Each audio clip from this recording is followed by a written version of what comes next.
Kashyyyk has often been the battleground of great conflicts in galactic history. During the Clone Wars, the planet was seen as strategically important by the Confederacy due to both its position within the mid-rim and along an under-defended hyperspace lane, which led to the core. In one of the final events of the Clone Wars, the Confederacy of Independent Systems launched a prolonged campaign against the Wookiee homeworld. They would, however, eventually be defeated at the Battle of Kashyyyk Beach. I'll tell you how and why on today's episode of Star Wars Battle Breakdown.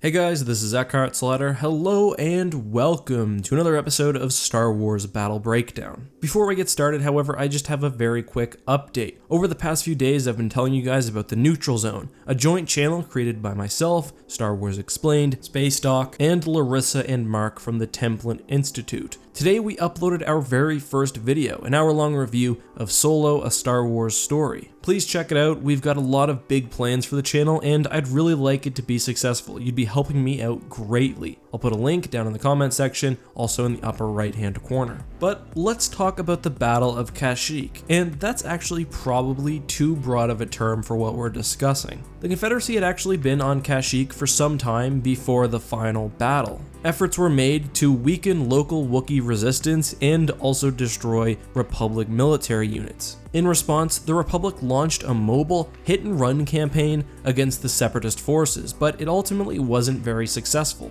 However, all of this changed as the Separatist forces began to mass for a large-scale attack on a single target. The CIS were targeting the Wookiee city of Kashyyyk, a unique strategic location for a couple of reasons. First, it was near a very important energy production facility, which the CIS wanted to eliminate, and secondly, it had far less foliage than most other Wookiee cities on Kashyyyk. In response, and with the arrival of Master Yoda, the Republic consolidated their forces and coordinated with the Wookiees for a large-scale defense of the city. Notable Republic assets included not only a wide range of heavy vehicles, but also portions of the elite 41st and 501st Legions. The Republic had somewhat of an advantage on defense. First of all, the beach they were protecting had natural and Wookiee-made reinforcements, including a large beachhead, as well as large trees, towers, and other defensive emplacements. What's more, the only way into the city was through a lagoon, which funneled somewhat the forces of the CIS, making them easy targets for dug-in units and Republic marksmen. What's more, while they had to eventually cross through a narrow point, during the cross of the lagoon itself, Separatist forces were left in the open and particularly vulnerable to attacks on their flanks. Well, how does this actually play out? So, the seawall was used as a key defensive point for the Wookiee and Republic forces. Troopers were massed there in an attempt to blunt any Separatist attack. And that's really how it began. The Separatists charged across the lagoon using droid tanks, dwarf spider droids,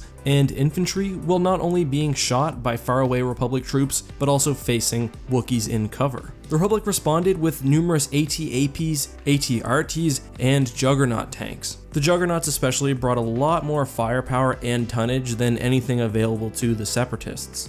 In the air, HMP gunships and Republic speeders went head-to-head, and although it seems like the Confederacy would have a fairly huge advantage in this area because of the mismatch, the Wookiees were at least able to stop the gunships from dominating in the air and taking out ground units. Back to overall strategy though, the Separatists likely had more forces, but the Republic strategy of digging in, defending, and blunting the enemy attack was working fairly well. With the CIS fully committed, the Republic used their secret weapon, the Jedi Quinlan Vos and Luminara Unduli. We learned that Master Unduli, along with the portion of the 41st Elite, viciously attacked the Separatist flank, a vulnerability that was obvious from the get-go, while Quinlan Vos attacked the Separatist base in an effort to ensure that no reinforcements would be able to help the now suffering Separatist army. By the time of Order 66, a Republic victory was more or less ensured. The chaos caused by the Order itself did give the CIS some chance to try to counterattack. However, nothing major was accomplished, and before long, the droid deactivation switch was flipped, which ended the Clone Wars anyway. So this is an interesting battle because I think it shows the desperation of the Confederacy. Kashyyyk would be a very hard world to attack. The terrain is incredibly difficult, and Wookiees are among the fiercest warriors in the galaxy. For that reason, you can kind of understand why they attacked Kashyyyk Beach. However, I just don't think victory was possible. The Republic had too many defensive emplacements. They were totally content with just sitting and allowing the Separatists to funnel themselves through a small area while also being able to attack their flanks. And with that being said, I think the Republic played this basically as well as they could have. What about the Separatists though? What would have been a better strategy? It's hard to say. Based on what we see in Revenge of the Sith, yes, it does appear like the Separatists do have an advantage when it comes to air superiority. So one could argue that they would have been better off just striking at the Republic and trying to destroy any of their defensive emplacements, maybe catching the forest on fire or something. But we know that the Republic had a landed Venator, they had a ton of supplies. I think it's very unlikely that they wouldn't have been able to scramble V-Wings or LATs or ARC 170s or something had the need arisen. But that's all just my opinion. What do you think about these ground battles? Do you enjoy them, and what would you like to see next? Let me know all of that and more down in the comments section. Also guys, it would really help me out if you would check out the link to the new video that we posted on the neutral zone. I really want this channel to become a thing. It was super fun to record this first episode, and I'd like to have some guests and do some special videos in the future. So help me out in Space Doc, Star Wars Explained, and the Templin Institute. Anyway, thank you guys so much for watching. As always, this has been EckhartsLadder. May the Force be with you.